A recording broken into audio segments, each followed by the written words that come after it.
Hi everyone. My name is Leah, and I was quite honored and rather befuddled as to why I was asked to do this, why I was asked to come and speak.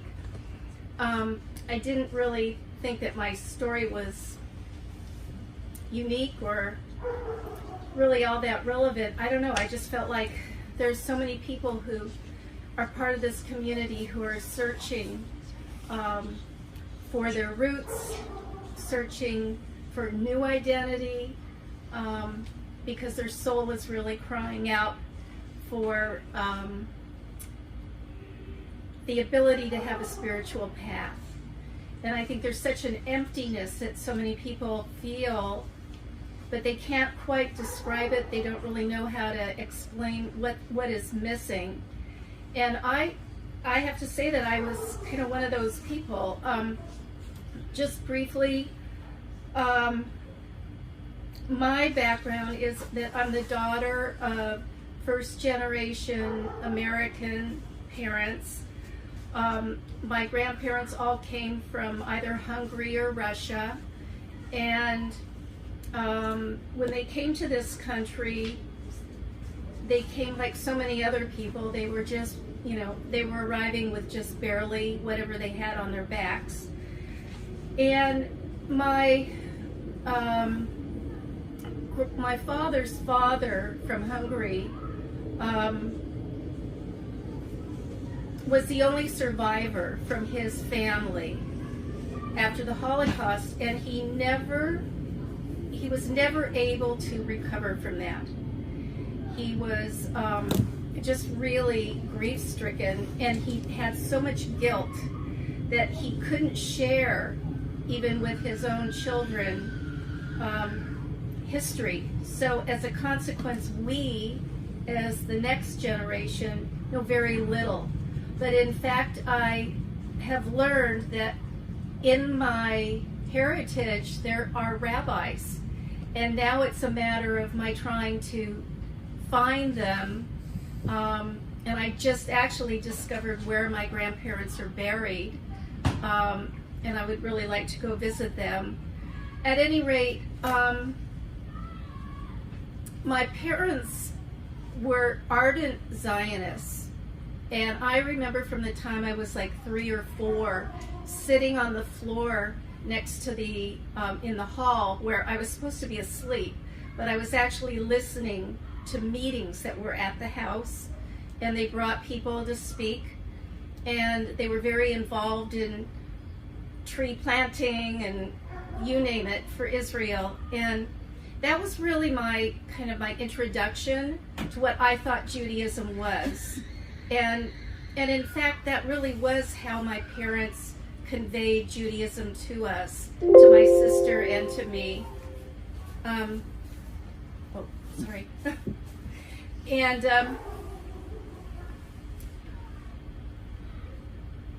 I always felt from the time I was quite little that there was something about being Jewish that I couldn't put my finger on, but that I wasn't getting at home. And my parents, while they were such advocates of Israel, and in fact we were to make Aliyah in 1967 to a kibbutz in Israel, and then with the war, everything kind of collapsed. They never made it. They never made it to Israel. But in spite of that background, I felt a tremendous emptiness, like a gap in my life, but I couldn't put my finger on it. I really had no idea how to express that. But there were moments in my life that were pinnacle. They were the gestation of something that I wanted for myself that I had not been able to really identify. I started studying Hebrew with a wonderful man by the name of Israel Gubkin when I was 8. And I continued to study in spite of the fact that my family just was not into what I was doing. So I began to explore for myself, and then after a while, and after being in Zionist youth camps, etc., I ended up going to Israel finally 4 years ago, three and a half years ago. And I actually went to the kibbutz where my parents had hoped to be. And what I got in Israel was finally a sense that I was home. And I couldn't identify what that feeling was, but just that I felt like I was where I needed to be. At the same time, I had been feeling kind of an emptiness spiritually, and thinking that Judaism was an intellectual way of being in religion as opposed to spiritual. And I had pretty much convinced myself that there were probably other ways that I could be experience spirituality. So I went to Buddhist retreats, I went to Hindu retreats, I stayed silent for 10 days. That was really hard, but I actually did like that. And again, there was just something nagging at me. And then I guess it was about three and a half years ago that circumstances did not lead me. I led those circumstances to arrive here. And I was looking for, I knew that I wanted something that was religious, that was observant, and that perhaps would be beyond my comfort level, because I didn't grow up that way. So I was drawn to this community, and in fact I still come here from Hillcrest, and we have Chabad, we have other Chabads, but this particular community has truly, I feel, taken me under the wing. And even though I'm older than every single one of you in the room, probably, oh yeah, no way.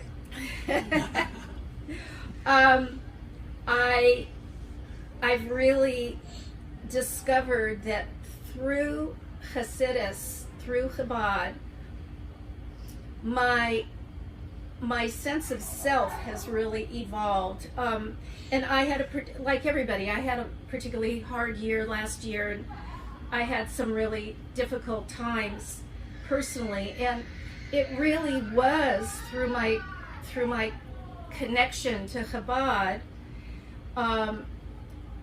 that I felt like I was finally filling a need from within. It was not too long ago, about a year and a half ago, Rabbi knew that I was going through some pretty rough times, and he recommended that I look into a retreat called Beis Chana. And Beis Chana is part of the whole Chabad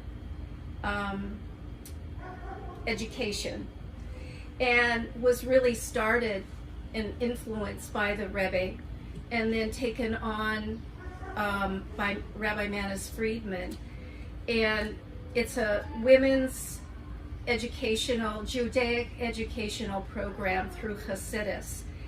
And the thing is that the retreat was to start the next day, and I really didn't think I was going to be able to do it.